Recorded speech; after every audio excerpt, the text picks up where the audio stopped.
Abdul El-Sayed has won the Michigan primary! And I'm from Wisconsin! God forbid you're going to have President El-Sayed in 3 years. Bagaimana kalau saya bilang, seorang politisi Muslim yang bahkan belum menjadi senator AS sudah mulai dibicarakan sebagai calon presiden? Kedengarannya konyol kan? Tapi ternyata ada seseorang di Gedung Putih yang menganggap kemungkinan itu layak dibicarakan. Pasalnya, setelah Abdul El-Sayed memenangkan primary Partai Demokrat untuk Senat di Michigan, JD Vance nggak cuma menyerangnya sebagai lawan politik biasa. Dia bahkan melangkah lebih jauh. Vance sampai menyinggung kemungkinan tentang Presiden El-Sayed.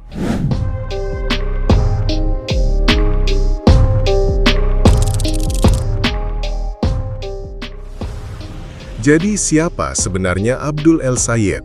Siapa sih pria ini dan kenapa ada yang sampai menyebutnya sebagai Mamdani versi kedua? Abdul El-Sayed adalah dokter 41 tahun, putra imigran asal Mesir yang baru saja bikin geger elit Partai Demokrat setelah memenangkan primary Senat di Michigan. Kampanyenya dibangun di atas 3 janji utama: Medicare for All, mengusir uang besar dari politik, dan membubarkan ICE. 2 pria Muslim, 2 kemenangan yang nyaris nggak terduga, dan 1 pesan yang sama-sama kuat. Washington terlalu sibuk memperdebatkan kemana uang pajak Amerika harus dikirim ke luar negeri, sementara masalah di dalam negeri sendiri masih belum selesai. Dalam sebuah wawancara, El-Sayed bahkan menyampaikan argumennya dengan cukup belak-belakan. Over Israel. So here's my question. Everybody wants to make it about Israel. My question is about what is the proper use of our tax dollars? I'm from Michigan, and here in Michigan, we got schools that can't afford to heat themselves in the middle of the winter. We've got roads that are crumbling, our literacy rates are tumbling, and people can't get healthcare. And you want to tell me that the best use of my tax dollars is to send them to buy a bomb or a tank for a country that's committing apartheid and genocide? Like, how does that make sense to me? How does that make sense to anybody in Michigan? The real question is about what should we use our money for? Now, it's a pretty crazy thing that a whole lot of people in Washington, D.C., from a whole lot of states that got a lot of similarities to ours, think that the best use of our tax dollars is to give bombs and tanks to a country that has universal healthcare and universal college. That doesn't make any sense to me. I want to keep my money here. I want to buy healthcare here. I want to buy schools here. I want to make sure that people can afford basic things here rather than sending my money over there. Kampanye El-Sayed membawa pesan yang berbeda. Medicare for All, bersihkan politik dari uang korporasi, dan lawan elit politik. Timnya mengklaim ia mengunjungi 110 plus kota, menggelar 500 plus acara, dan mengumpulkan sekitar 12.000 relawan. Singkatnya, saat Washington sibuk menghitung angka, El-Sayed sibuk mengetuk pintu warga. What do we want? Contracts! When do we want it? Now! Donald Trump is not himself the disease of our politics. He's just the worst symptom of the disease of our politics. The disease is the system that allows big corporations, billionaires, special interests like AIPAC to buy and sell politicians to do their bidding instead of ours. We have to pay more for all we pay for, get paid less for the work we do, and watch as our tax dollars get misappropriated to drop bombs and buy tanks abroad rather than to invest in schools and healthcare here at home. So we're running a simple campaign.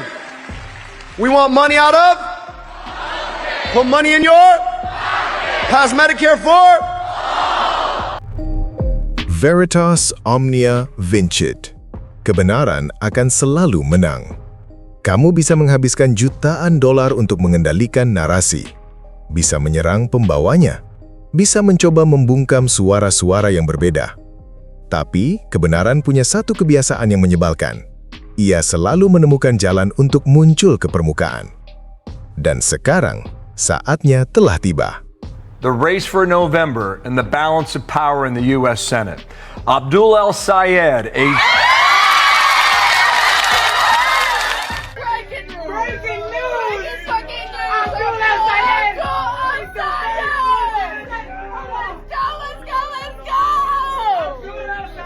Breaking news, it is 12:58 a.m. Steve Kornacki finally announced it. Abdul El-Sayed has won the Michigan primary! And I'm from Wisconsin! And I am cheering so loud. Oh my God. Thank you, Michigan. Thank you. Oh my God. Ya Allah. Beberapa menit setelah kemenangan El Sayed dipastikan, Donald Trump menyebutnya sebagai kabar baik untuk Partai Republik. Serangan dari kubu Republik pun bermunculan. NRSC menggambarkan El Sayed sebagai kandidat ekstrim, sementara Senator Tommy Tuberville bahkan mengaitkannya dengan retorika seputar 9 September 2001. El Sayed menolak serangan tersebut dan menilai kubu Republik sengaja menjadikan nama, agama, dan latar belakangnya sebagai sasaran politik. Tapi kemudian, muncullah J.D. Vance. Working with us.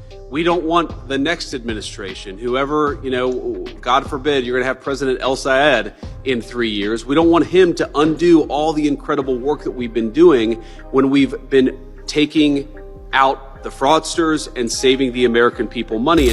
Tapi El Sayed bukan tipe politisi muslim yang diserang lalu cuma tersenyum sopan dan memilih bertahan. Enggak, dia melawan balik. Dan ketika wartawan menyinggung serangan dari J.D. Vance dan Presiden Donald Trump, El Sayed jelas nggak membalasnya dengan karangan bunga. Begini cara dia membalas serangan itu. He said you hold yourself out as a working class hero who's going to fight for the working class by flooding your state with low-wage immigrants. What's your response? Is that Peter Thiel's boy with that Ohio charisma he's got? That guy. I think we've had enough of him. The last thing that he said that made any sense was hillbilly elegy. We're trying to get money out of politics to put money in your pocket past Medicare for All, which of course are things that people like Ohio J.D. Vance and Mike Rogers have no clue about because they've always been in it for themselves rather than for the public. Good to meet you. Abdul, Donald Trump seems to think you're a gift to the Republican Party. What do you say to that? I'm a gift to the state of Michigan, God willing, and hope to win this election. And he says, if you pardon the language, you're full of shit. What do you say to that? At least I don't let mine go in the middle of the Oval Office. I'm up against a guy named Mike Rogers. And Mike Rogers, well, he's decided that he wants to focus on my name. My 11-letter first name. Now, Mike, I'm just going to remind you, if you don't know how to say the name, keep the name out your damn mouth.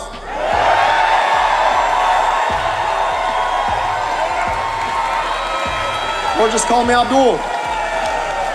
But I got some opinions about his name. See, it's very fitting for him, Rogers. Because that's his answer every time a corporation or Donald Trump tells him to do something. Mike, we need you to put a data center in the backyard. Roger. Mike, we need you to hike their prescription drug prices. Roger. Mike, we need you to rubber stamp this war we shouldn't be fighting. Roger. Mike, and this one's Donald Trump. I need you to lick these boots. Roger. Abdul, Abdul, Abdul, Abdul. Mungkin justru disitulah menariknya El Sayed. Politik, gagasan, bahkan karakternya diserang. Tapi bukannya mundur, dia melawan. Karena mempertahankan prinsip bukan berarti arogan. Kadang, itu berarti menolak tunduk pada kesombongan. Seperti perkataan yang dinisbatkan kepada Imam Syafi'i. Takabbar 'ala al-mutakabbiri marratain. Bersikap tegaslah kepada orang yang sombong. Dan mungkin inilah inti ceritanya.